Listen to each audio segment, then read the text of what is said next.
63 taong gulang na ako at hanggang ngayon ay natutulog pa rin ako na isang mata ang nakabukas. Sabi noon ng aking yumaong asawa na si Marcia tungkol sa akin. Gavin Reyes. Maririnig mo raw ang pagbahing ng gamu-gamo kahit sa gitna ng bagyo. Hindi siya mali. Kaya nang mag-vibrate ang aking telepono ng 12 oras 4 minuto noong isang Huwebes sa Nobyembre, kalahati na akong gising bago pa mamatay ang unang ring. Nasa Raleigh, North Carolina kami, sa Moray neighborhood. Isa sa mga kalye kung saan mas matanda pa sa mga bahay ang mga puno ng oak at kilala ng lahat ang tunog ng iyong sasakyan. Tahimik na kalye. Magandang pundasyon.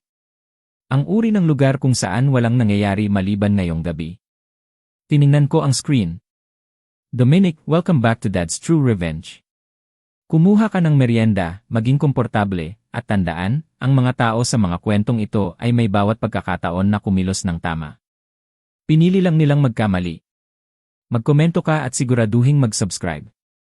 Magugustuhan mo rito. May ginawa ang aking dibdib na hindi nito ginawa sa loob ng maraming taon.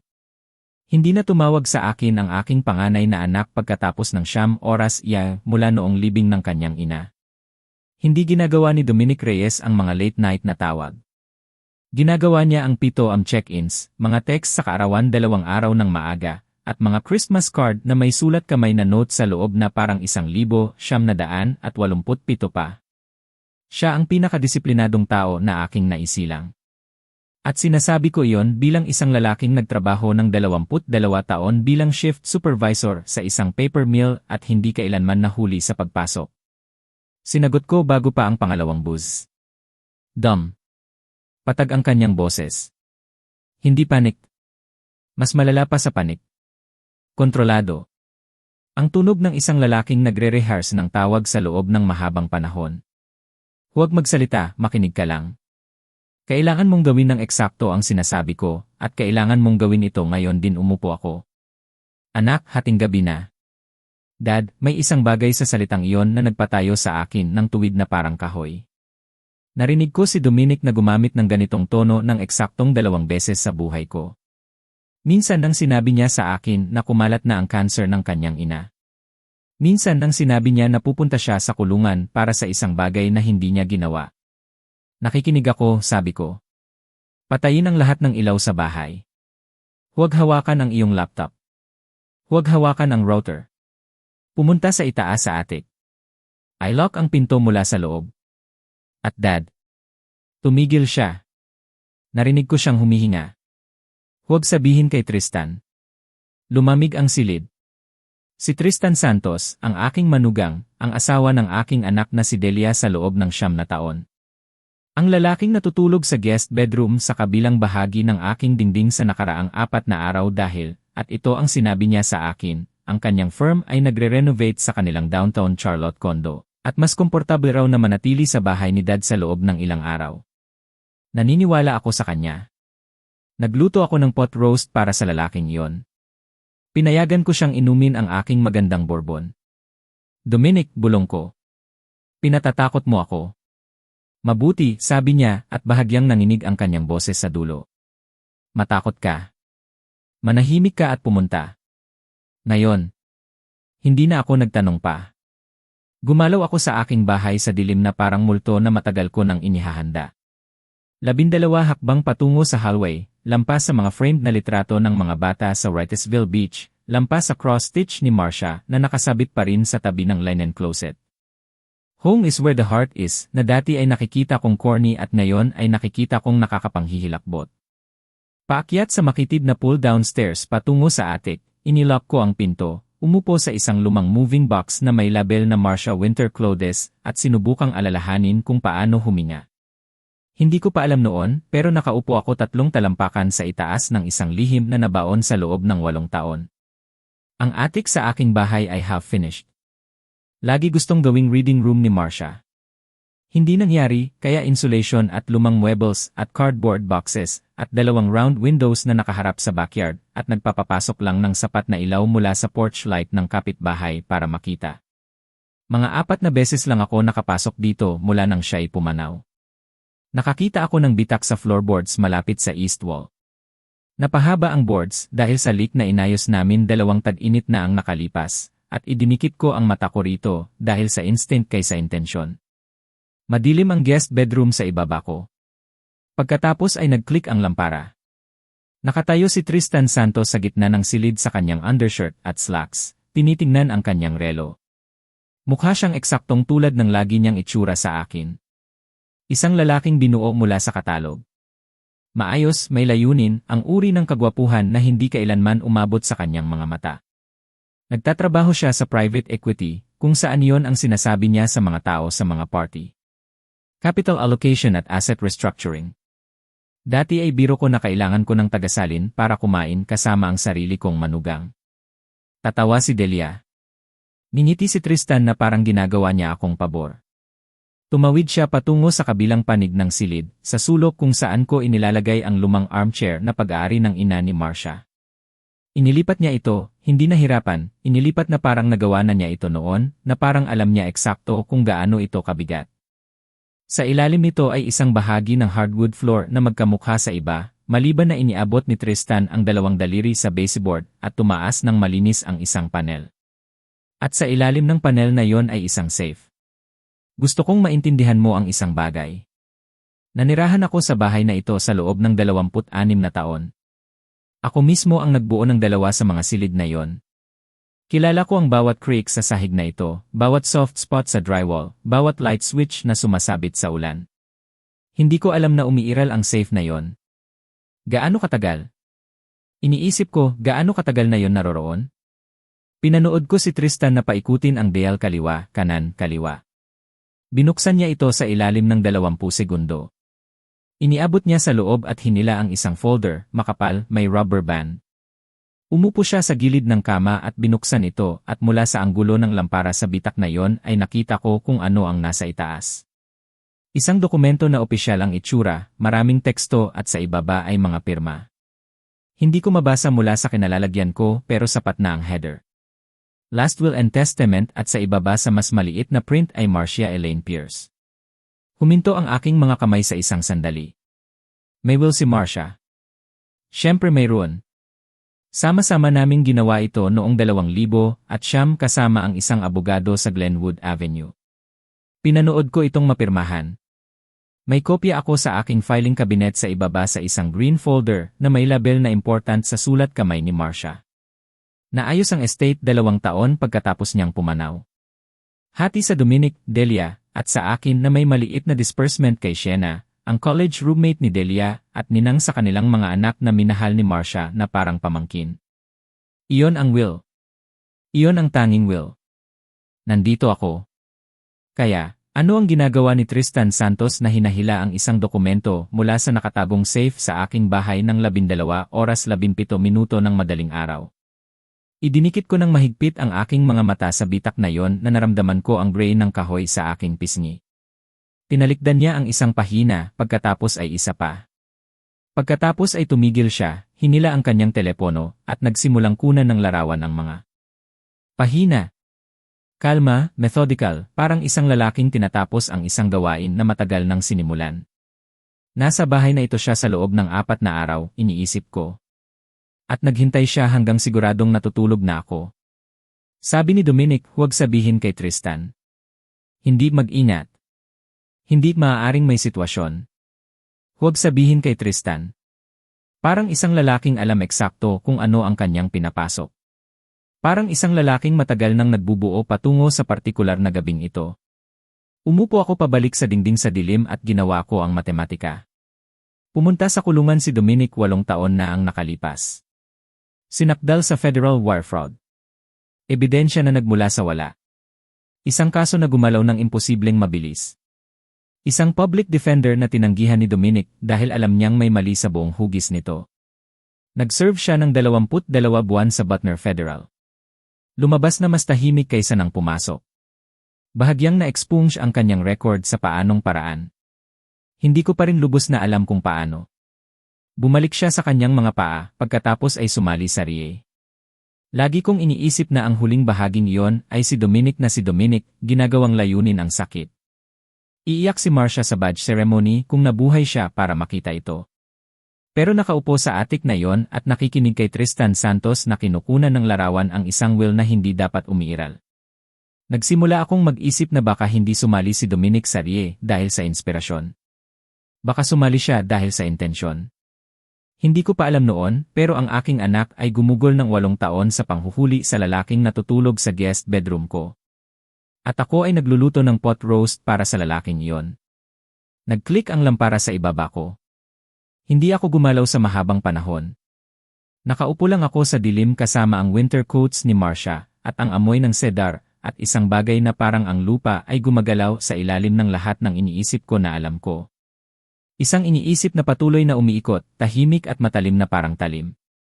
Si Tristan Santos ay magkakaroon ng pinakamasamang anniversary dinner sa kanyang buhay.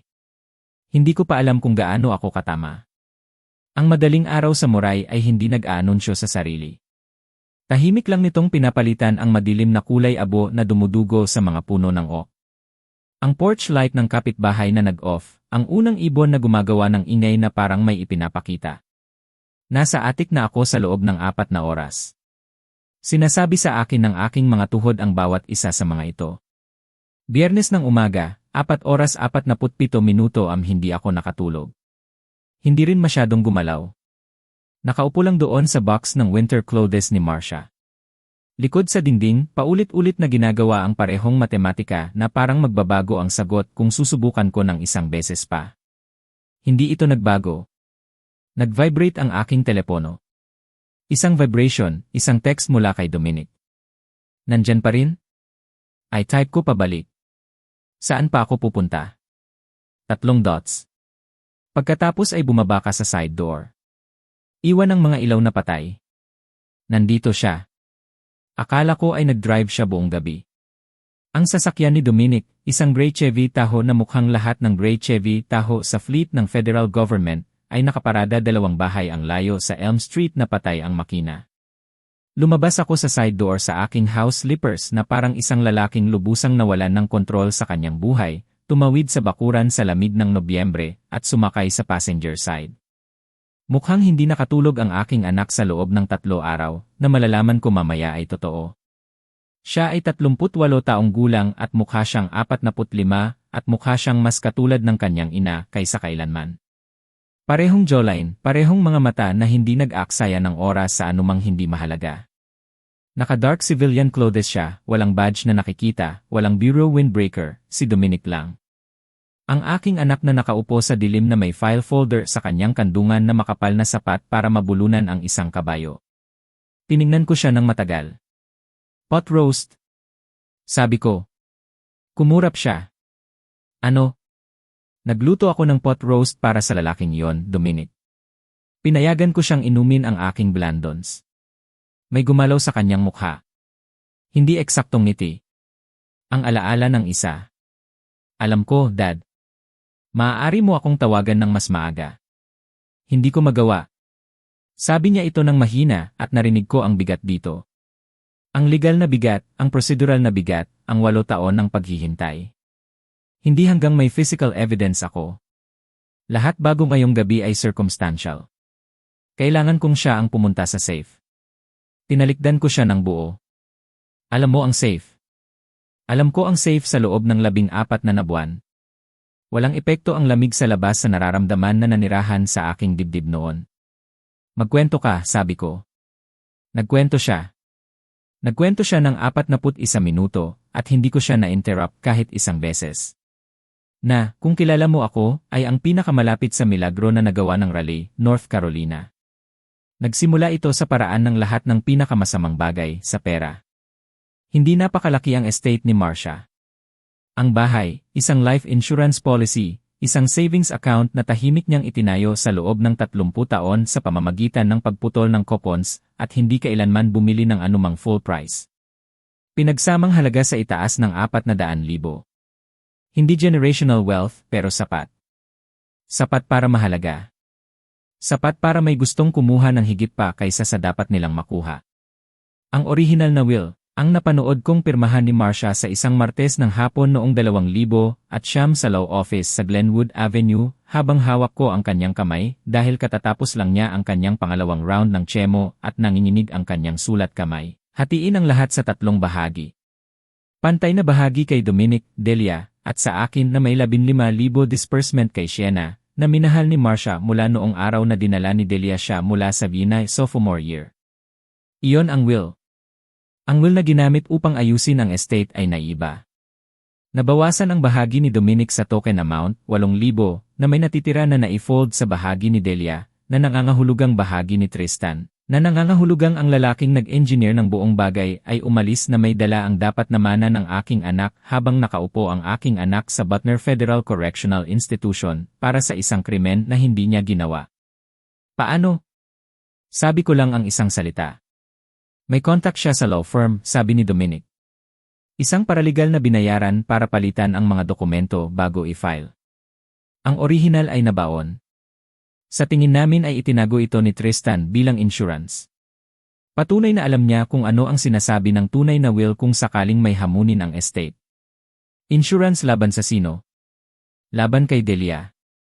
Sabi niya ito ng maingat. Kung sakaling siya ay mag-turn on sa kanya.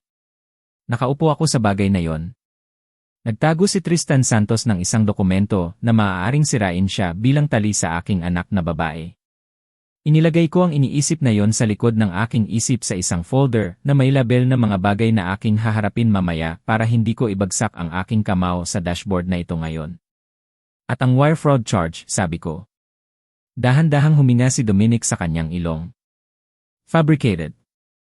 May college friend si Tristan sa isang mid-size brokerage sa Charlotte. Gumawa sila ng paper trail, fake transactions, shell accounts na direktang tumuturo sa akin. Nag-file ng anonymous tip sa Rayay. Lumipat sa EA sa loob ng 6 na linggo. Tumigil siya. Gusto kong maintindihan mo kung gaano ito kalinis, Dad. Kung gaano ito kaisip-isip. Hindi ito impulse. Binalak niya ito bago pa siya mag-propose kay Delia.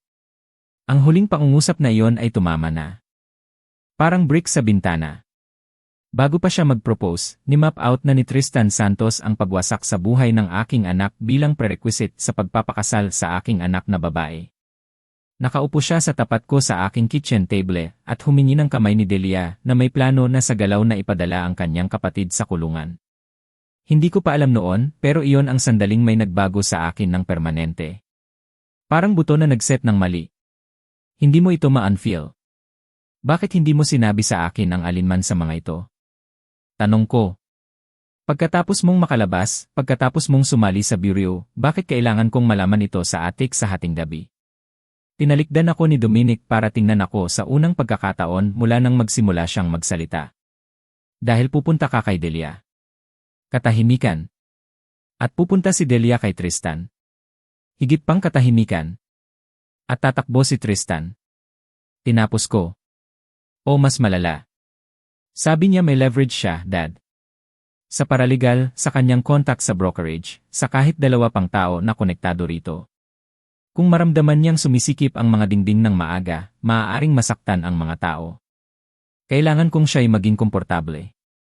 Kailangan kong siya'y maglakad na iniisip niyang nanalo siya. At ang safe, may intermittent surveillance kami sa bahay sa loob ng 8 na buwan. Alam naming in-access niya ito noong isang pagbisita noong nakaraang Easter. Hindi lang namin makuha ang mga mata sa loob ng walang warrant. At hindi kami makakuha ng warrant ng walang probable cause na hindi mula sa surveillance. Halos mumiti siya, kaya naghintay kami na siya ang pumunta sa amin. Ginamit mo ang aking bahay bilang pain, sabi ko. Ginamit ko ang kanyang kasakiman bilang pain, sabi ni Dominic. Ang iyong bahay ay kung saan naninirahan ang kanyang kasakiman. Gusto kong magalit sa kanya. Sinubukan ko ang galit, sinuri ang fit.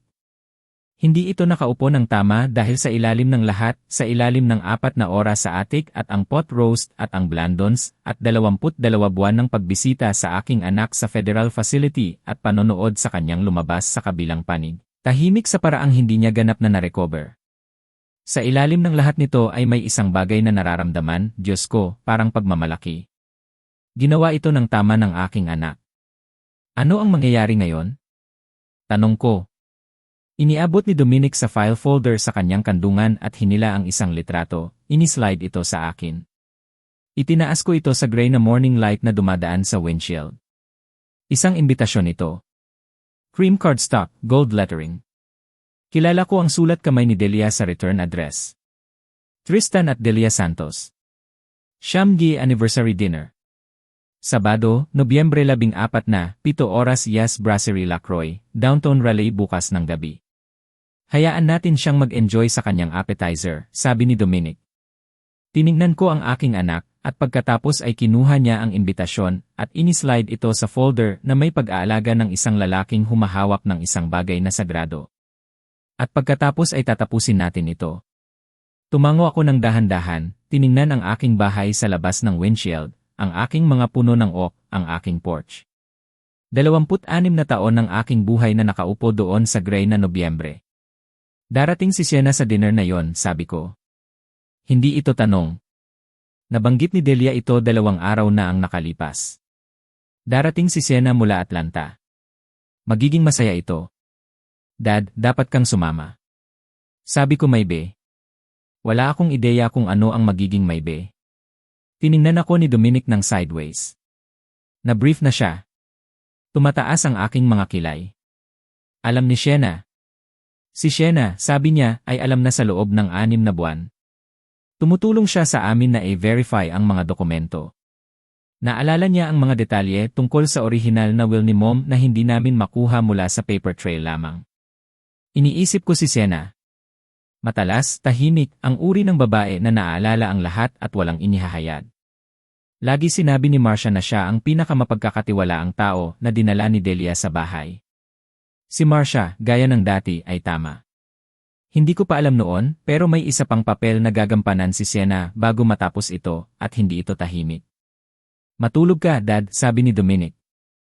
Magiging mahaba ang bukas na gabi. Lumabas ako sa sasakyan, tumayo sa sidewalk sa aking house slippers sa lamig ng Nobyembre, tiningnan siya pabalik sa bintana. Dom, sabi ko. Tumingala siya. Alam niya, hindi ba? Ang iyong ina. Alam niyang may mali kay Tristan. Pinanatili niya ang aking tingin ng matagal. Pagkatapos ay iniabot niya at inilagay ang taho sa drive. Matulog ka, Dad. Umalis siya bago ko muling maitanong. At baka yon na mismo ang sagot. Naglakad ako pabalik sa aking bahay, lampas sa cross-stitch ni Marcia. Home is where the heart is. At tumayo sa kusina sa gray na morning light. Sa isang lugar sa hallway, natutulog si Tristan Santos sa guest bedroom ko, nananaginip kung anuman ang pinapanaginip ng mga lalaking katulad niya.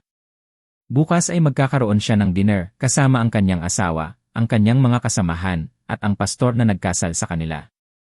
Nandito ako, at sa pagkakataong ito ay hindi ako nagluluto ng pot roast para sa sinuman. Kung matagal ka nang nakikinig at gusto mo ng mga kwentong katulad nito na patuloy na dumating, talagang nakakatulong kung i-hit ang like button at mag-subscribe. 77% ng mga tao ay hindi ito ginagawa, pero iyon ang nagpapatakbo sa buong bagay na ito. Kaya salamat talaga. May mga lalaking gumugugol ng buong buhay sa paghihintay ng hustisya at namamatay bago ito dumating.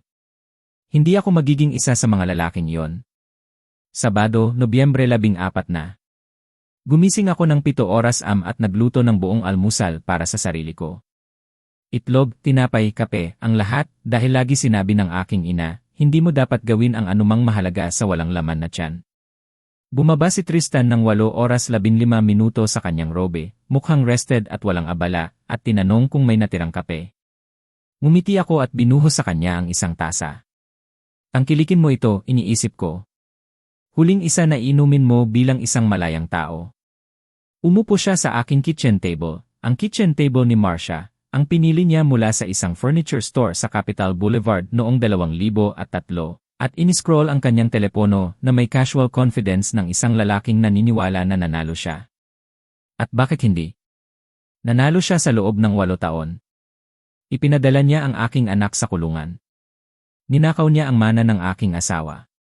Natulog siya sa aking bahay, kinain ang aking pagkain, ininom ang aking bourbon, at nakaupo sa pew ko sa simbahan sa Pasko na may braso sa aking anak na babae na parang nararapat siya roon. Malaking gabi ngayon, sabi niya nang hindi tumitingin mula sa kanyang telepono. Sabi ko. Matagal nang pinaplano ni Delia ang dinner na ito. Sasama ka? Tumingin ako mula sa counter at tiningnan siya. Hindi ko ito palalampasin kahit ano paman, Tristan. Sa wakas ay tumingala siya. May gumalaw sa kanyang mukha. Isang flicker lang, halos isang quarter segundo, parang isang lalaking nakarinig ng tunog na hindi niya matukoy. Pagkatapos ay nawala ito at bumalik ang ngiti, binuo at pinakintab. Mabuti, sabi niya. Dapat ay magandang gabi. Ang maganda ay isang salita para rito. Ang Brasserie Lacroix ay nasa sulok ng Fagville at Cabaret sa downtown Raleigh. Ang uri ng restaurant kung saan walang nakalistang presyo sa menu, dahil kung kailangan mong malaman ang presyo, malamang na hindi ka dapat naroroon. Madilim na kahoy, kandila, puting tablecloth na starch na parang makakatayo sila ng mag-isa. Ang uri ng lugar na minamahal ni Tristan dahil may built-in na audience ito. Dumating ako ng 6 oras 45 minuto. Sinabi sa akin ni Dominic na maging maaga. Kalahati na ang puno ng dining room. Nakita ko ang reserved section sa likod.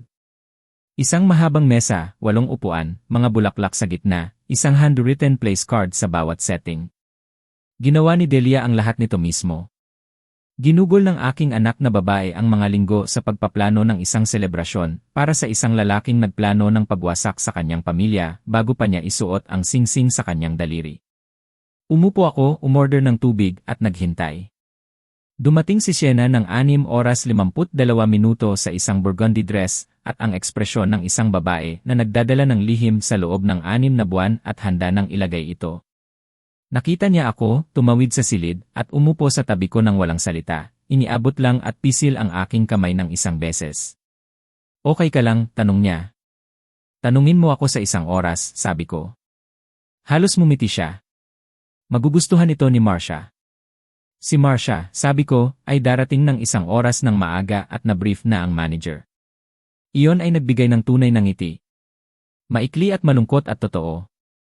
Napuno ang natitirang mesa ng 7 oras 5 minuto. 2 mag-asawa mula sa firm ni Tristan. Nakilala ko sila sa mga Christmas party sa mga nakaraang taon. Mga mabait na tao na walang ideya kung ano ang kanilang pinasok ngayong gabi. Pastor Gerald Webb na nagkasal kay Tristan at Delia 9 taon na ang nakalipas. Sa First Baptist sa Hillsborough Street, isang lalaking napakabait na halos masakit tingnan. At pagkatapos si Delia sa isang green dress na nagmukha siyang kanyang ina, tumatawa sa isang bagay na sinabi ni Tristan habang sila'y naglalakad ng magkasama.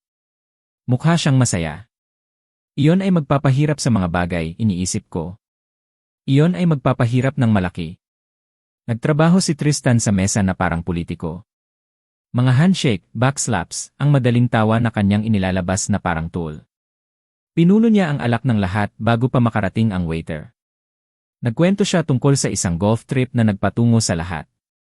Siya ay magnetic sa paraang magnetic ang ilang mapanganib na bagay, sa paraang magnetic ang apoy. Sumandal ka rito hanggang masunog ka. Umupo siya sa kabilang dulo.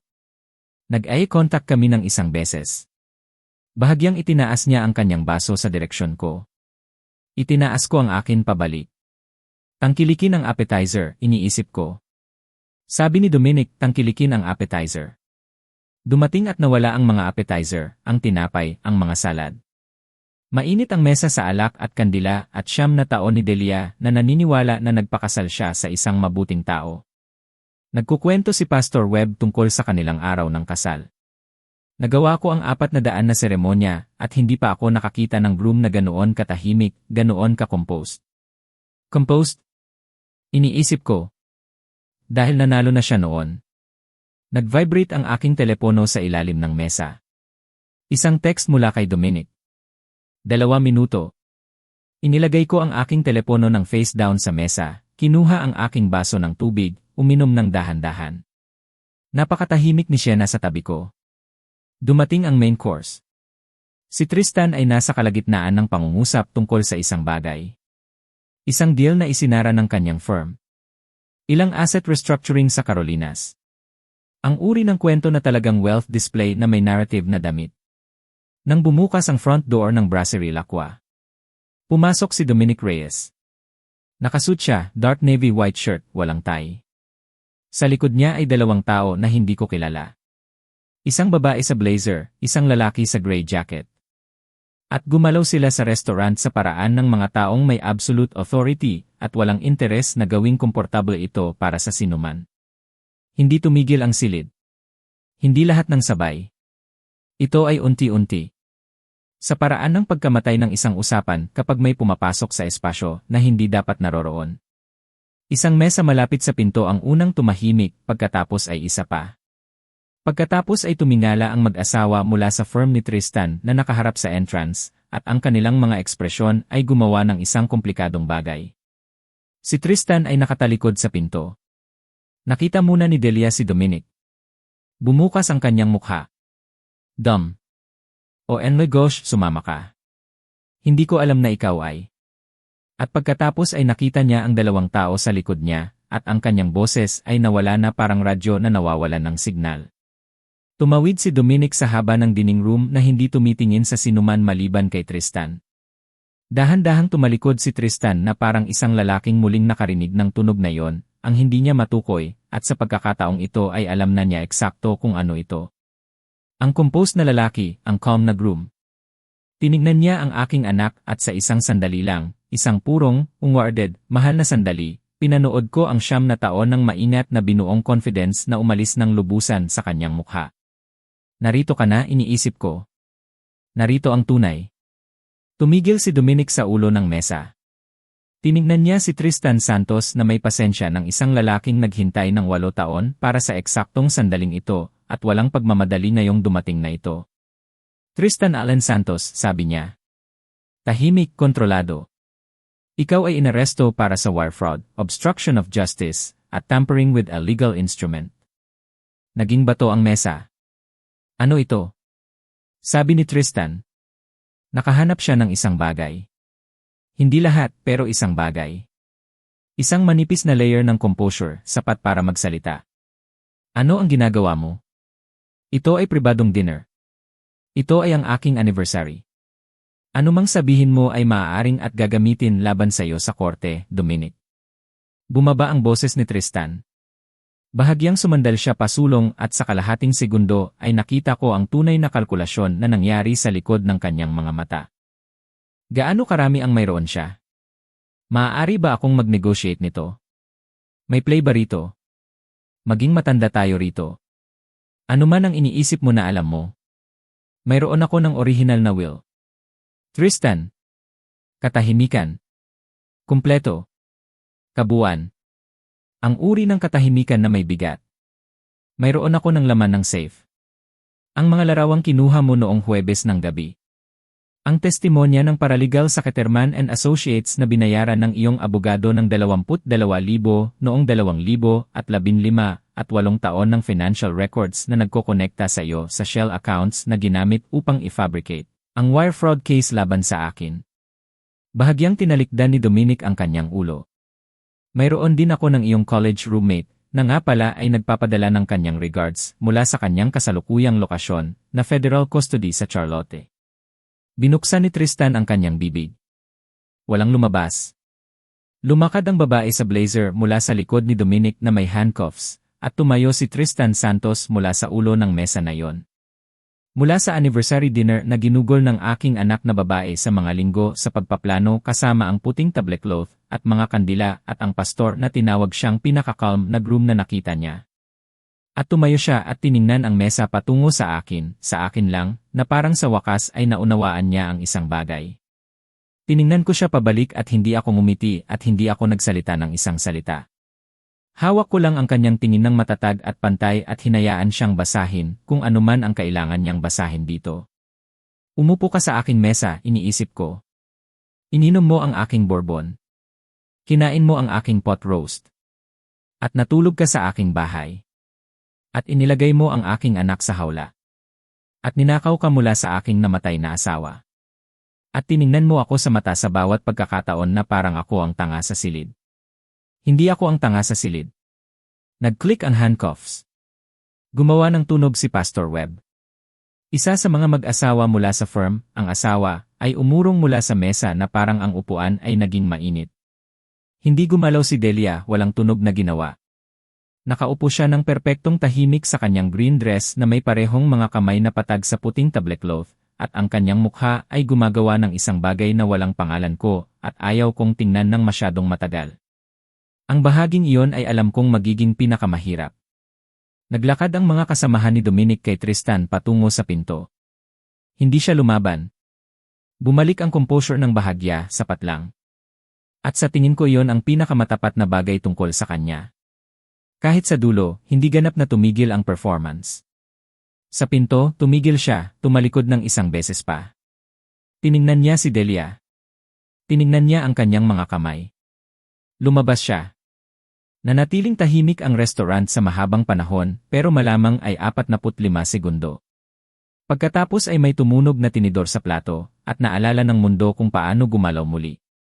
Bumalik si Dominic sa mesa, umupo sa upuan ni Tristan sa ulo, tiningnan si Delia. Pasensya na, sabi niya. Pasensya na hindi ko nasabi sa'yo. Tumingala siya sa kanya. Tuyo ang kanyang mga mata na nagulat sa akin. Muli, siya ay anak ni Marcia. Gaano katagal? 8 taon ng pagbubuo nito. 6 na buwan ng pag-alam ng sapat para gumalaw. Ang will, sabi niya. Patag. Ang tunay na will ni Mom. Parang isang babae na nagfa-file ng isang bagay sa lugar na kanyang haharapin mamaya. At ang aking bahagi ay babalik sa kung ano ang inintindi ni Mom. Sabi ni Dominic, pantay. Lahat nito. Ang disbursement ni Sienna, din tiningnan ni Delia ang mesa patungo kay Sienna. May nagdaan sa pagitan nila. Isang buong usapan sa isang tingin lang. Ang uri na maaaring gawin ng mga babaeng magkaibigan mula noong 19 taong gulang sila nang walang isang salita. Pagkatapos ay tiningnan ni Delia ako. Daddy, sabi niya, at nabasag ang kanyang boses sa eksaktong salitang iyon at wala nang iba. Bumangon ako mula sa aking dulo ng mesa at lumakad patungo sa kanya at inilagay ang aking mga braso sa kanya sa paraan na ginawa ko nang siya ay 7 taong gulang at natatakot sa bagyo. At hinawakan niya ng mahigpit sa parehong mga kamay. Nandito ako para sa'yo, sabi ko. Lagi akong nandito para sa'yo, umiyak siya ng eksaktong 1 beses ng tahimik, maikli. Pagkatapos ay tumuwid siya, pinunasan ang kanyang mukha sa puting linen napkin, at tiningnan ang hindi pa nagagalaw na main course sa harap niya. Masarap ba ang pagkain dito? Tanong niya. Kumurap ako. Ano? Ang pagkain? Masarap ba? Dahil pinili ko ang restaurant na ito at hindi pa ako talagang kumain dito at gusto kong kumain ng isang bagay. Umupo ako pabalik, tiningnan ang aking anak, tiningnan si Sienna, tiningnan si Pastor Webb na may ekspresyon ng isang lalaking kakapanood lang ng 8 taon ng sermon na sumulat sa sarili.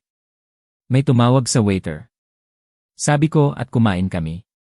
3 linggo pagkatapos, bumaba ako sa isang Martes ng umaga at nagluto ng kape at tumayo sa aking kitchen window na tinitingnan ang mga puno ng oak sa bakuran.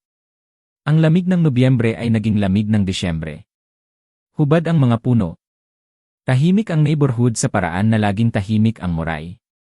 Sa counter ay isang green folder. Ang sulat kamay ni Marcia sa tab. Important. Inilipat ko ito mula sa filing cabinet noong nakaraang gabi. Inilagay ko ito doon para makita ko ito sa umaga. Sa loob ay ang kopya ng orihinal na will. Hindi photocopy, hindi document image, kundi ang tunay na bagay na na-restore at na-certify at na-file ng tama sa korte sa wakas. Ang aktwal na mga salita ni Marcia. Ang kanyang aktwal na intensyon. Ang bersyon kung saan hindi na-erase ang aking anak. Ang bersyon kung saan walang nagre-write ng kanyang mga pagpili habang siya ay masyadong may sakit para ipagtanggol ang mga ito. Inilagay ko ang aking kamay ng patag sa folder. Nakuha namin siya, Marcia, sabi ko sa kusina. Sa cross-stitch sa dingding, sa babaeng nakarinig ng pagbahing ng gamo-gamo sa bagyo at minahal kami ng higit pa sa nararapat namin. Tumagal ito ng kaunti pero nakuha namin siya. Natapos ang pagbubrew ng kape. Sa labas, ang unang ibon ng umaga ay gumawa ng ingay na parang may ipinapakita. Binuhos ko ang 1 tasa para sa sarili at sa unang pagkakataon sa loob ng 8 taon, masarap ito na parang dapat. Kung nagustuhan mo ang kwentong ito, sumali sa aming komunidad sa pamamagitan ng pag-hit sa like button at pag-subscribe para sa higit pang totoong, hilaw, at family-centered na mga kwento.